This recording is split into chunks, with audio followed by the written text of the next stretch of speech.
Well, that's no better a solution than any of the others, is it? So, in the end, have we learned anything from this look at why the world turned out the way it did that's of any use to us in our future? Something, I think. That the key to why things change is the key to everything. How easy is it for knowledge to spread? And that in the past, the people who made change happen were the people who had that knowledge, whether they were craftsmen or kings.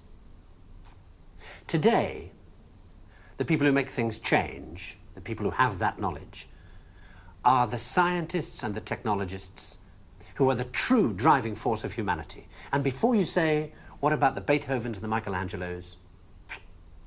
Let me suggest something with which you may disagree violently. That at best, the products of human emotion, art, philosophy, politics, music, literature, are interpretations of the world that tell you more about the guy who's talking than about the world he's talking about. Second-hand views of the world, made third-hand by your interpretation of them. Things like that, as opposed to this. Know what it is? It's a bunch of amino acids, the stuff that goes to build up a worm or a geranium or you. This stuff's easier to take, isn't it? Understandable. Got people in it. This, scientific knowledge, is hard to take because it removes the reassuring crutches of opinion, ideology, and leaves only what is demonstrably true about the world. And the reason why so many people may be thinking about throwing away those crutches is because, thanks to science and technology, they have begun to know that they don't know so much, and that if they are to have more say in what happens to their lives, more freedom to develop their abilities to the full, they have to be helped towards that knowledge that they know exists and that they don't possess. And by help towards that knowledge, I don't mean give everybody a computer and say, help yourself. Where would you even start? No, I mean trying to find ways to translate the knowledge, to teach us to ask the right questions. See, we're on the edge of a revolution in communications technology that is going to make that more possible than ever before. Or, if that's not done, to cause an explosion of knowledge that will leave those of us who don't have access to it as powerless as if we were deaf, dumb, and blind. And I don't think most people want that. So what do we do about it? I don't know. But maybe a good start would be to recognize within yourself the ability to understand anything, because that ability's there, as long as it's explained clearly enough. And then go and ask for explanations. And if you're thinking right now, what do I ask for? Ask yourself if there's anything in your life that you want changed. That's where to start.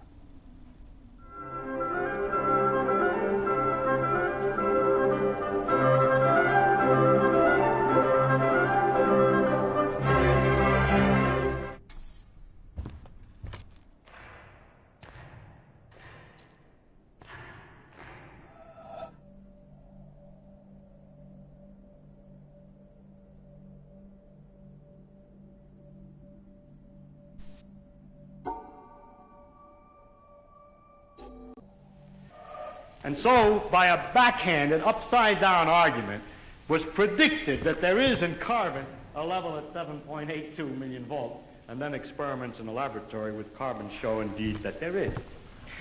And therefore, the existence in the world of all these other elements is very closely related to the fact that there is this particular level in carbon. But the position of this particular level in carbon seems to us, after knowing the physical laws, to be a very complicated accident of 12 complicated particles interacting.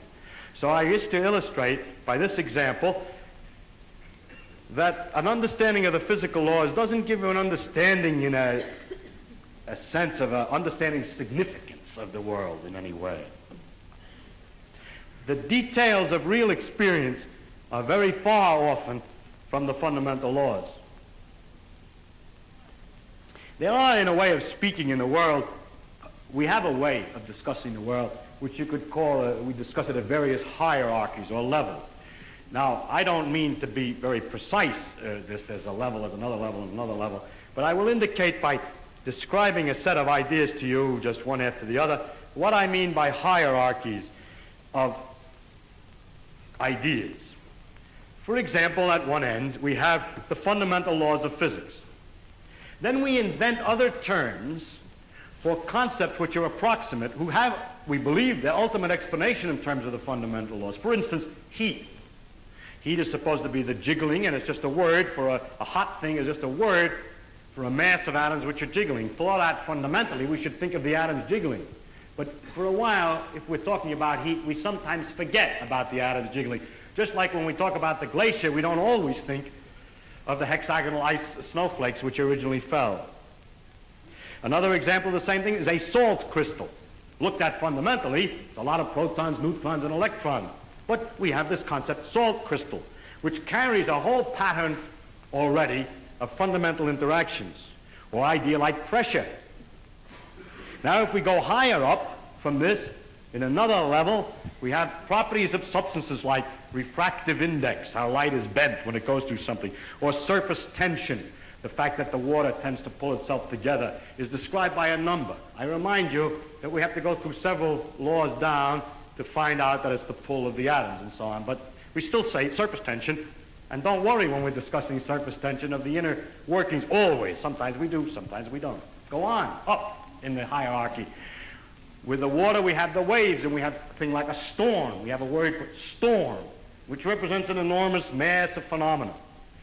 Or sunspot, or star, which is an accumulation of things. And it's not worthwhile always to think of it way back. In fact, we can't, because the higher up we go, we have too many steps in between, each one of which is a little weak, and we haven't thought them all through yet. If we go up in this hierarchy of complexity, we get to things like frog, or nerve impulse, which you see is an enormously complicated thing in the physical world, involving an organization of matter in a very elaborate complexity. And then we go on, we come to things, words, and concepts like man, and history, or political expediency, and so forth, which is a series of concepts that we use to understand things at an ever higher level. And going on, we come to things like evil, and beauty, and hope. Now, which end is nearer to the ultimate?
How many of you here have personally witnessed a total eclipse of the sun? To stand one day in the shadow of the moon is one of my humble goals in life. The closest I ever came was over 30 years ago. On February 26, 1979, a solar eclipse passed directly over the city of Portland. I bought my bus tickets and found a place to stay, but in the end, I couldn't get the time off work. Well, anyone who lives in Portland can tell you that the chances of catching the sun in February are pretty slim. And sure enough, the skies over the city that day were completely overcast. I wouldn't have seen a thing. That work I couldn't get out of was my first job out of college. A sales clerk at an old Radio Shack store in beautiful downtown Worcester, Massachusetts. On my very first day behind the counter, a delivery truck pulled up to the front of the store. They carried in a big carton, upon which was printed the legend TRS-80. It was our floor sample of the world's first mass-market microcomputer. The TRS-80 Model 1 had a Z80 processor clocked at 1.7 MHz, 4,096 bytes of memory, and a 64-character black and white text display. The only storage was a cassette recorder. All this could be yours for the low, low price of $599. The store I was working in had seen better days. At one time, it had been near the center of a thriving commercial district. But like so many other New England cities, the advent of shopping malls had, by the early 70s, turned it into a ghost town. Worcester's solution to this problem was decisive, to say the least. The city's elders apparently decided that if they couldn't beat them, they would join them. And so, several square blocks at the heart of the city were bulldozed into oblivion, destroying dozens of family businesses, including the site of a pharmacy once operated by my great-grandfather. In their place was erected a vast 3-level shopping complex with cinemas and a food court. When the dust settled, only a few forlorn blocks of the old Worcester remained standing. My Radio Shack store was in one of those blocks. Then, to add insult to injury, Radio Shack opened a brand new location inside the shopping center, less than 500 feet from my store. So now patrons had a choice between a clean, well-lighted establishment with uniformed security and acres of convenient parking, or a shadowy hole in a seedy old office building next to an adult movie theater. Consequently, I had plenty of time to fool around with the new computer. I taught myself basic programming. Then I learned Z80 assembly. Both, of course, so that I could write games. I also created self-running animated demos, which ran all night in the store window for the edification of the winos who peed in our doorway. Strangely enough, the few customers we had didn't seem to be interested in our new computer, even after the 16K memory upgrade. In fact, most of the people who set off the buzzer on their way through the front door weren't there to buy anything at all.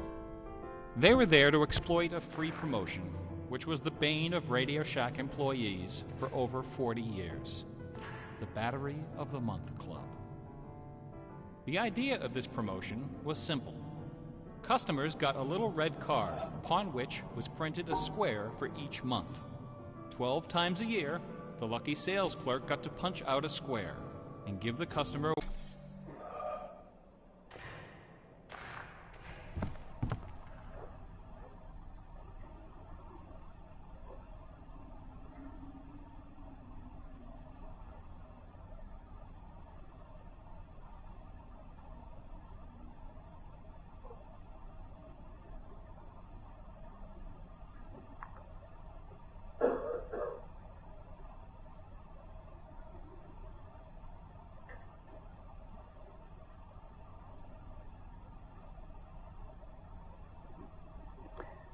know yourself as the open, empty, luminous presence of awareness.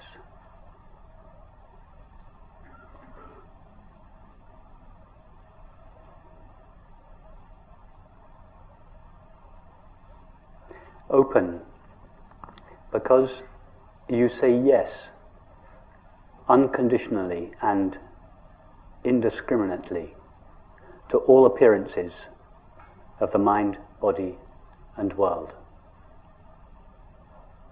Like empty space, you have no mechanism inherent within you that can resist any appearance. We don't have to make this the case, it is already the case.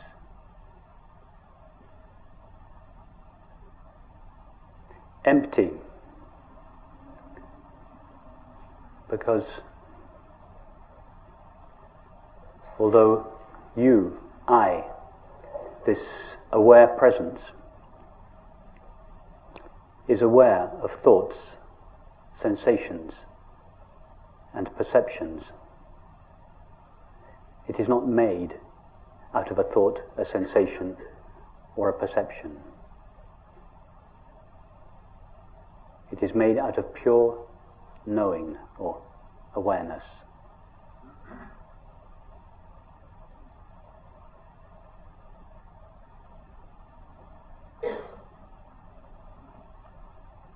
And luminous, because just like the sun, relatively speaking, that renders all objects seeable, so you, I, this open, empty presence, renders all experience knowable.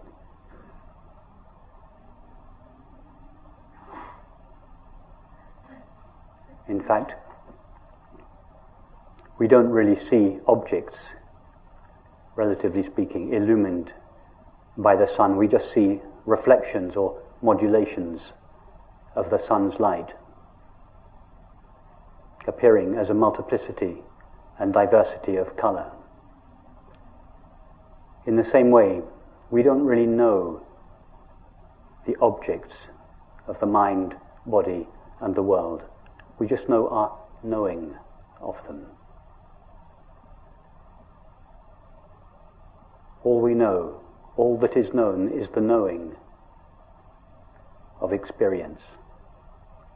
And you are that knowing.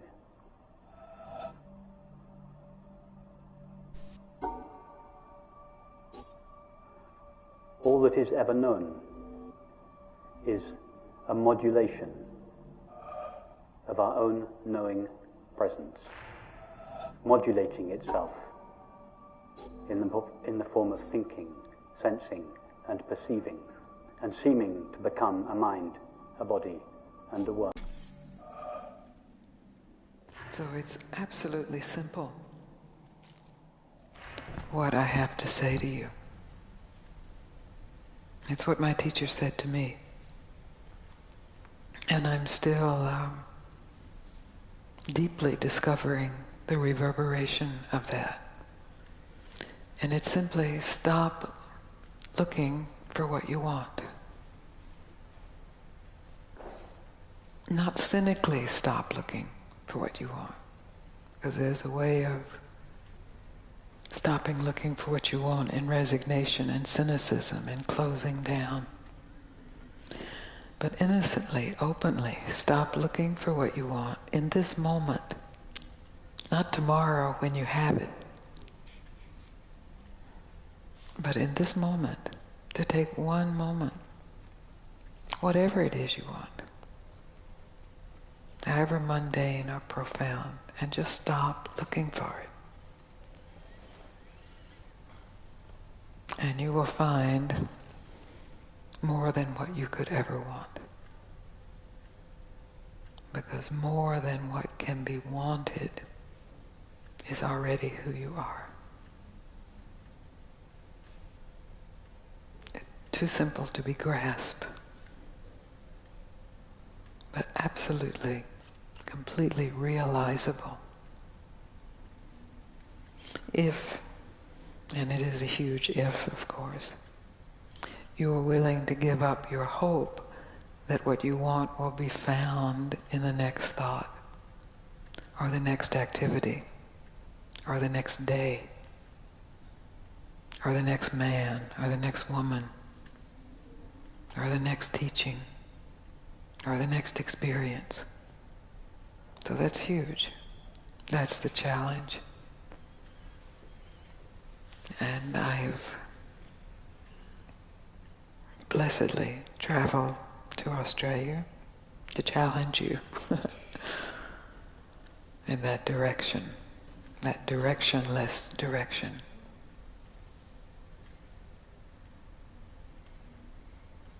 It's so simple that it has to be said over and over, because it just slips right by the mind. And if it's said over and over and in enough ways and then not said, it can just be revealed.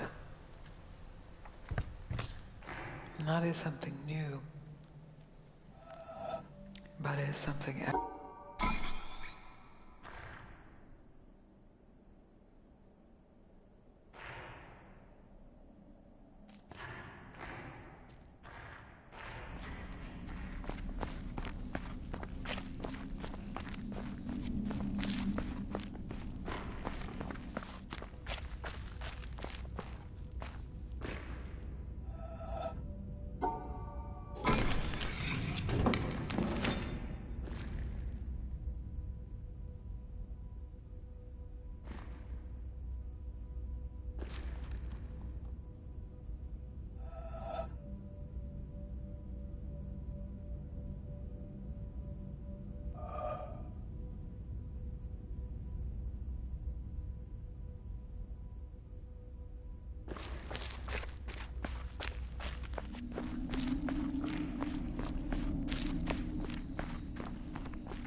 Ever in my life have I sought thee with my songs.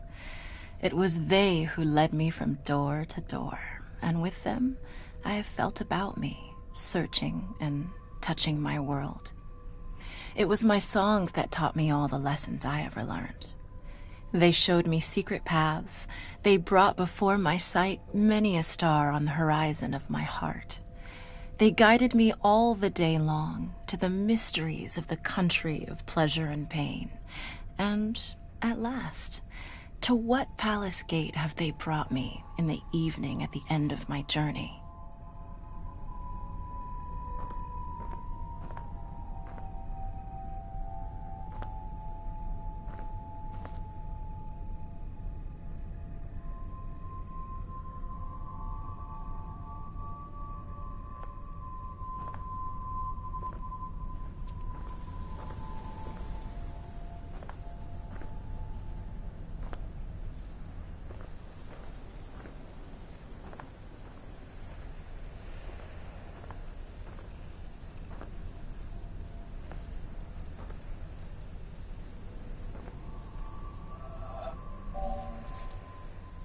Architecture.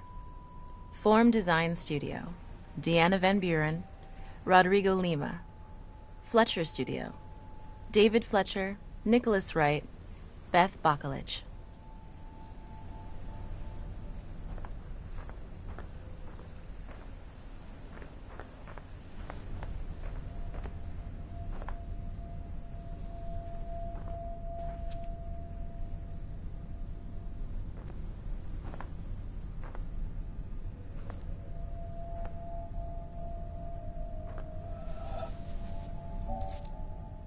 Audio by Wabi Sabi Sound, Andrew Lackey, Bo Anthony Jimenez, Jeff Garnett, Luca Fusi, Eric Lorenz.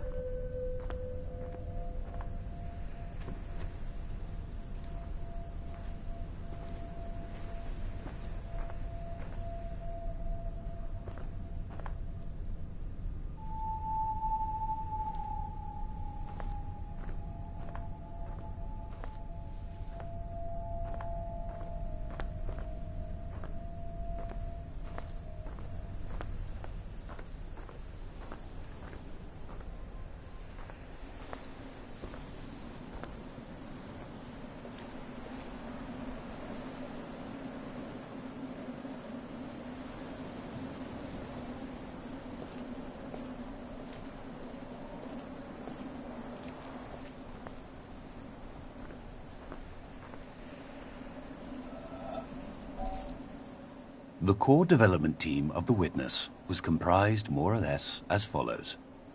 Design and generally steering the ship, Jonathan Blow.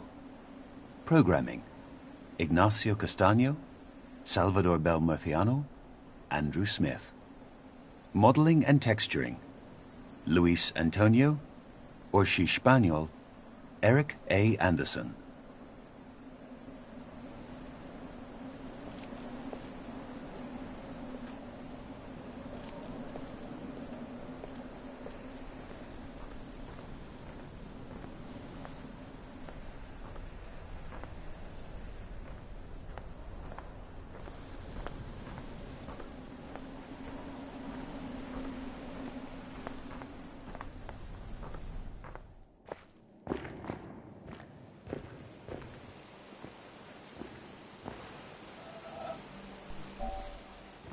Additional contributions in modeling by Shannon Galvin, Alex Hayworth, Andrea Blazich, Eric Urquhart, and David Hellman.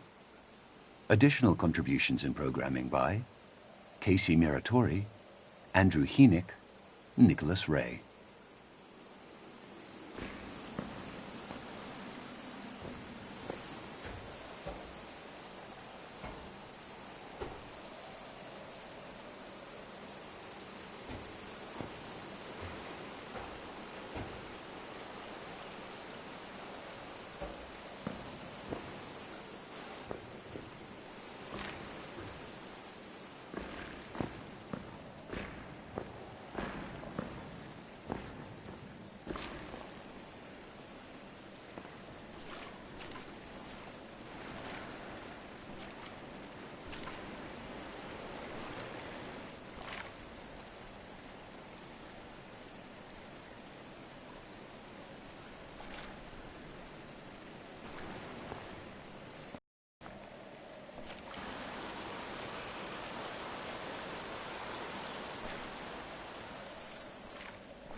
Special thanks to Jeff Roberts, Daniel Massio,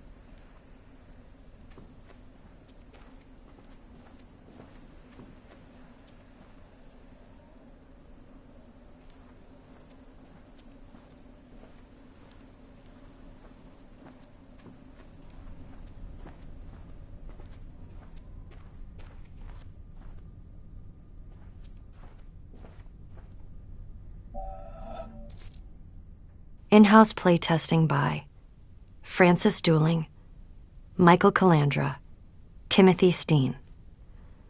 Thanks to our friends who helped playtest: Daniel Ben-Mergui, Mark Ten Bosch, Vi Hart, Chris Hecker, Brian Moriarty, Chris Butcher, Aaron Robinson, Jeff Roberts, Juan Chun.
Special thanks to our friends at Sony: Nick Sutner, Adam Boyes, Justin Massengill, Alessandro Bevenzi.